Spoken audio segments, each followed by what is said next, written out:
আসসালামু আলাইকুম guys, Sonia's cooking ওয়ার্ল্ডে আপনাদের সবাইকে স্বাগত জানিয়ে শুরু করছি আমাদের নতুন ব্লগ ভিডিও। আজকের ভিডিওতে থাকছে দেশি মোরগ রান্নার রেসিপি। তো গাইস, কথা না বাড়িয়ে শুরু করা যাক মূল ভিডিওটি। এই যে আজকে সকাল সকাল চলে আসলো আমাদের বাসায় দেশি বড় সাইজের একটা মোরগটা বাজার থেকে পরিষ্কার করে আনা হয়েছে, কিন্তু তারপরেও আমি আরেকটু পরিষ্কার করব। এই যে মোরগটাকে আমি একটা পাত্রে ঢেলে তারপরে দেখতেছি যে এতে কি সমস্যা আছে। তো সমস্যা খুঁজে পেলাম, এতে চুলের মতো যে পশমগুলো ওইটা পরিষ্কার হয়নি। ওটা না পোড়ালে আর কি যাবে না, হাতে আমরা যতই পরিষ্কার করি না কেন না পোড়ালে ওই পশমটা থেকেই যায়। যেহেতু ওইটা চুলের মতো পশম, ওটা খালি চোখে অনেক সময় দেখা যায় না, ওটা পোড়ালে আর কি পশমটা একেবারে পরিষ্কার হয়ে যায়। আমি আরও কাছ থেকে দেখানোর চেষ্টা করছিলাম যে এইভাবে আর কি দেখা যাচ্ছে না, কিন্তু তারপরে আমি ওটাকে সুন্দর করে পুড়িয়ে নেব। এই যে দেখুন, যাদের গ্যাসের চুলা আছে পোড়াতে ভয় পান, কোনো অসুবিধা নেই, ঠিক আমি যেভাবে দেখিয়ে দিচ্ছি এইভাবে পোড়ানো যায় গ্যাসের চুলাতেও। আর যাদের কাঠের চুলা আছে তাদের তো কোনো কথাই নাই, তাদের তো আরও সুবিধা সব কিছুতেই। আসলে কাঠের রান্না করার খাবারের স্বাদই আলাদা। আমাদের বাসায় সবাই কাঠের রান্না খাবার খেতে অনেক পছন্দ করে, আমিও পছন্দ করি, যেহেতু আমার কাঠের চুলা রাখার কোনো জায়গাই নেই বাসার ভিতরে। তো আমি এটাকে পুড়িয়ে নিয়েছি, দেখতেই পাচ্ছেন। পুরানোর পরে আমি ওটাকে সুন্দর করে আবার ধুয়ে পরিষ্কার করে নিয়ে তারপরে আমি কাটতে চলে আসলাম। এই যে দেখুন, প্রথমে আমি পাটা কেটে নিচ্ছি যাতে মোরগটা কাটতে আর কি আমার সুবিধা হয়। এই জন্য প্রথমে আমি দুইটা পাই কেটে নিচ্ছি। তারপরে যে দেখুন, আমি পাখনাগুলো অফ ক্যামেরায় কেটে নিয়েছি। তারপরে মাঝখান দিয়ে কেটে আমি দুই ভাগ করে নিব। দুই ভাগ করে নিয়ে আমি আস্তে আস্তে যে দেখুন আমার দুই ভাগ করা হয়ে গেল। তারপর আমি রানগুলোকে আলাদা করে নেব। আসলে আমার ছেলেও আমাকে রাগ করছিল যে কেন আমি মুরগিটাকে কাটছিলাম। তার কারণ ওরা যদি কোনো কিছু মৃত অবস্থায় বাসায় আনা হয়, মাছ হোক মুরগি হোক, ওরা খুব মন খারাপ করে যে কেন সেটা জীবিত থাকা অবস্থায় আনা হলো না, কেন ওদেরকে মারা হলো, এই নিয়ে অনেক অভিযোগ ওরা করে। এই জিনিস দুইটা কাদের বাসায় খাওয়া হয় কমেন্টে জানাবেন। আর এই যে দেখুন, মোরগটা কাটতে আমার ঠিক কতটা কষ্ট হচ্ছিল, কারণ একই দেশি মোরগ ছিল, তারপরে আবার অনেক বড়, 4.5 কেজি প্লাস। এটাকে বলে টাইগার জাতের মোরগ। এই জাতের মুরগিগুলো অনেক বড় বড় হয়, বিশেষ করে মাংসের জন্য এগুলো সবাই পালন করে আর কি, অনেক বড় হয় এগুলো, সেই জাতেরই মোরগ আর কি।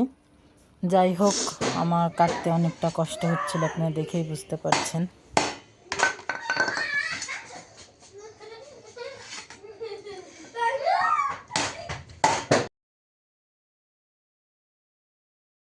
এই যে মোরগের রান দুটো দেখুন, এই দুটো দেখেই বুঝতে পারবেন যে কতটা বড় ছিল মোরগ। মনে হচ্ছিল দুটো খাসির রান।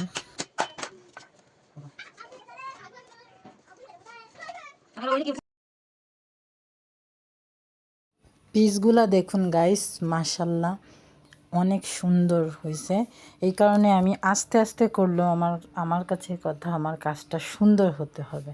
আমি অনেক আস্তে আস্তে কাজ করি, কিন্তু আমার কাছে কথা, কাজটা আস্তে হলেও পরিপাটি হতে হবে এবং সুন্দর হতে হবে। যে কোনো কাজের সাথে সৌন্দর্যটা থাকতেই হবে। এই যে দেখুন, আমি পিসগুলো করে নিচ্ছি।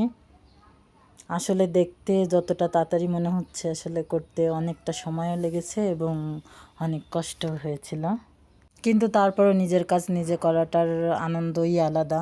পরিবারের সবার জন্য নিজে পরিশ্রম করে কষ্ট করে কিছু রান্না করা, কিছু তৈরি করার মজাই আলাদা। যারা করে খাওয়ায় তারাই এর মর্ম জানবে, অনেক ভালো লাগে। গাইস, অবশেষে আমার মিশন কমপ্লিট, আমার মোরগটা কাটাও পুরো শেষ। এই যে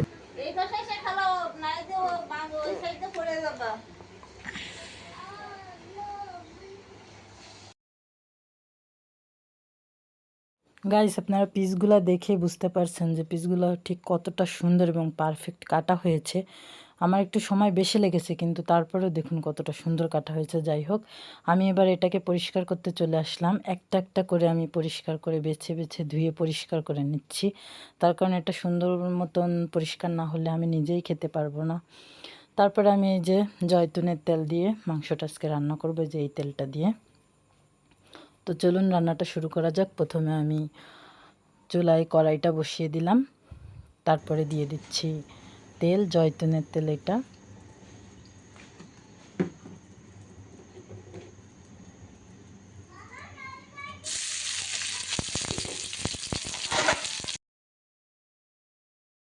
তেলটা গরম হয়ে গেলে দিয়ে দিচ্ছি পেঁয়াজ কুচি, দিয়ে ভালো মতো নেড়ে চেড়ে বাদামি কালার করে ভেজে নেব।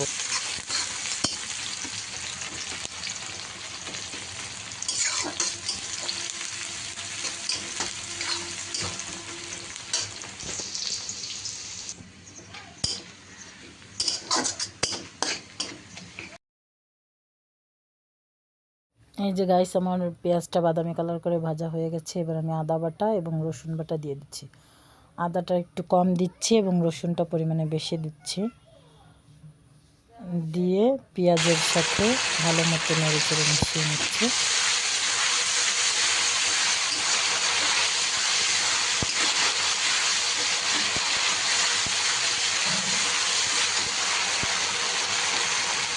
এবার দিয়ে দেবো শুকনো মশলাগুলো, জিরার গুঁড়া, লাল মরিচের গুঁড়া, হলুদ, লবণ, ধনিয়ার গুঁড়া। দিয়ে দেবো অল্প একটু পানি, দিয়ে ভালো মতো এটাকে নেড়ে নেব।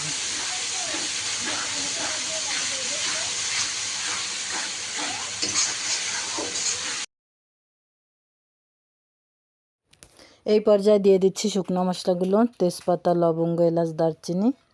শুকনো মশলাগুলো দিয়ে আবারও ভালো মতো নেড়ে চেড়ে মিশিয়ে দিচ্ছি।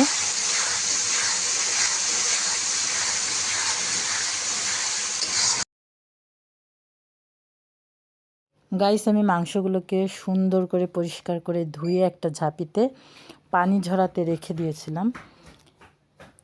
এই যে পানিটা সুন্দর মতো ঝরে গেছে, আমি এবার মশলার ভিতরে মাংসগুলো দিয়ে দিচ্ছি।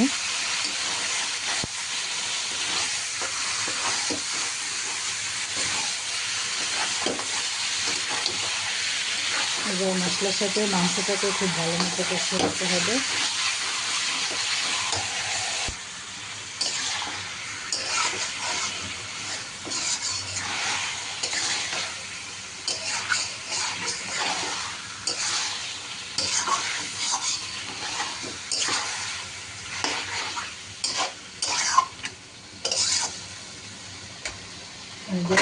নেড়ে ছেড়ে এবার আমি ঢাকনা দিয়ে ঢেকে দিলাম। 5 মিনিট পরে দেখুন অনেকটাই পানি ছেড়েছে।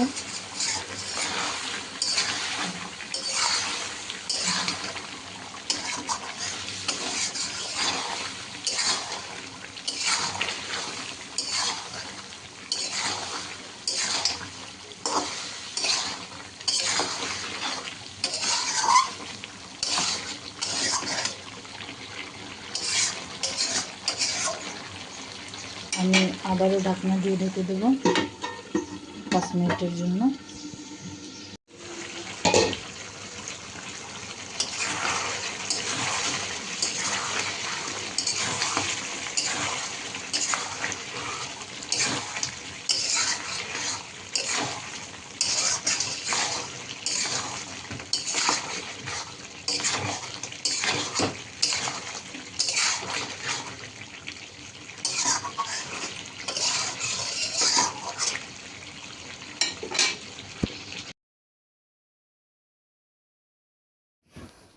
গাইস দেখুন, কষাতে কষাতে আমি অনেকটাই কষিয়ে ফেলেছি।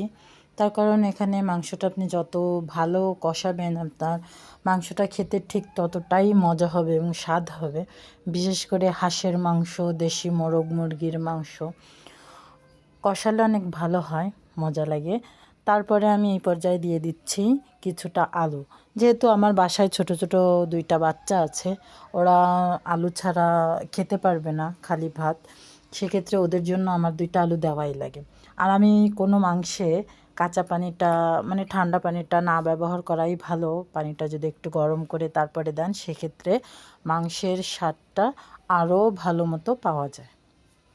এই কারণে আমি একটা পাশের চুলায় আমি একটু পানি গরম করতে দিয়ে দিছি। পানিটা একটু গরম হয়ে গেলেই আমি এই পানিটাই ব্যবহার করব আমার রান্নার ক্ষেত্রে। এই যে আমার পানিটা পুরো গরম হয়ে গেছে, আমি এখন এই পানিটা ব্যবহার করছি আমার মাংসের ভিতর।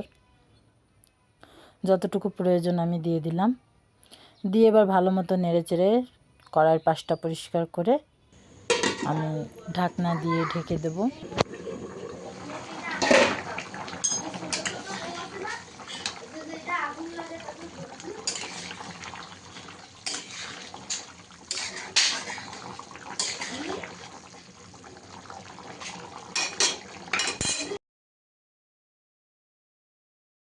গাইস নেড়ে চেড়ে এবার আমি আন্ডা দুটো কষিয়ে পাশে উঠিয়ে রেখেছিলাম, ওই 2টাই দিয়ে দিচ্ছি। এই আন্ডা দুটো তো চিনতেই পারছেন, আমি কাটার সময় আপনাদের দেখিয়েছিলাম যে এই আন্ডা কোন আন্ডা। যাই হোক, আমি এবার আবারও ঢাকনা দিয়ে ঢেকে দেবো। তো কোথাও যাবেন না, আমাদের সাথেই থাকুন আর পুরো ভিডিওটা দেখতে থাকুন যে লাস্ট পর্যন্ত আসলে কি হয়। এই যে তারপর আমি আবার ঢাকনাটা তুলে আবারও একটু নেড়ে চেড়ে দেখছিলাম যে আলুটা সিদ্ধ হয়েছে কিনা। আবারও মানে আমি এতটা ঝোল রাখবো না, আরও কিছু ঝোল কমাবো আমি।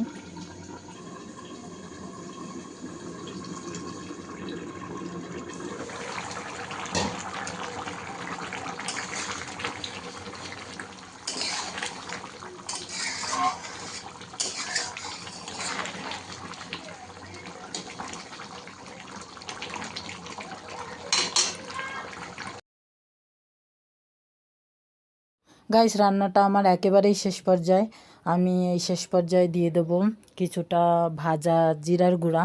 এইটা দিয়ে দিলে আপনার তরকারির স্বাদটা আরও বেশি ভালো হবে। গাইস আমার রান্নাটা আলহামদুলিল্লাহ শেষ করতে পারলাম, আর এই পর্যন্ত আমার সাথে থাকার জন্য অনেক অনেক ধন্যবাদ। অবশেষে রান্নাটা শেষ আলহামদুলিল্লাহ। গাইস দেখুন শুধু কালারটা দেখতে যতটা সুন্দর হয়েছে, তার থেকে খেতে আরও বেশি মজা হয়েছে। আমি দুঃখিত, তার কারণ আমি আপনাদের খাওয়াতে পারছি না। যাই হোক, এইবার আমি একটা বাটিতে বেড়ে নিচ্ছি তরকারিটা, তারপরে খেতে দেব সবাইকে, আমিও খাবো। এবং এই পর্যন্ত আমার সাথে থাকার জন্য আবারও বলছি আপনাদের অনেক অনেক অনেক ধন্যবাদ। যাই হোক গাইস, এখন এ পর্যন্ত রান্নাবান্না তো শেষ হয়েই গেল, এখন খাওয়ার পর্বটা শুরু করা যাক। তো চলুন আমাদের সাথে এখন খাওয়ার পর্বটা শুরু করি। এই যে আমি এখন প্লেটে মাংসটা তুলে নিচ্ছি, তারপরে একটু সালাদ দিয়ে দেবো প্লেটে। এবং আমার পাশে যেহেতু কেউই ছিল না, এই কারণে আমি খাবারটা খাবো। গাইস দেখতে দেখতে আমরা একেবারেই ভিডিওটি শেষ পর্যায়ে চলে আসলাম। আমাদের সাথে এই পর্যন্ত থাকার জন্য আপনাদের সবাইকে অনেক অনেক অনেক ধন্যবাদ। এবং ভিডিওটি যদি ভালো লাগে অবশ্যই একটা লাইক করে দেবেন, এবং যদি নতুন হয়ে থাকেন চ্যানেলটি সাবস্ক্রাইব করে আমাদের পাশে থাকবেন, এবং শেয়ার করে ভিডিওটি আপনার প্রিয়জনের কাছেও পৌঁছে দেবেন। তো সবাই ভালো থাকবেন, সুস্থ থাকবেন, আমাদের জন্য দোয়া করবেন, আমরা যেন সামনে আরও ভালো ভালো ভিডিও বানাতে পারি আপনাদের জন্য। আপনাদের লাইক কমেন্ট আমাদের এই উৎসাহটাকে আরও অনেক গুণ বাড়িয়ে দেয়। দেখুন গাইস, খাবারটা অনেক মজা ছিল, আমি একা একা এনজয় করতেছিলাম। তো অনেক ভালো হয়েছে খাবারটা, আমার রান্নার প্রশংসা আমি নিজেই করতেছি, যেহেতু আমার পাশে কেউ ছিল না। তো সবাইকে আল্লাহ হাফেজ।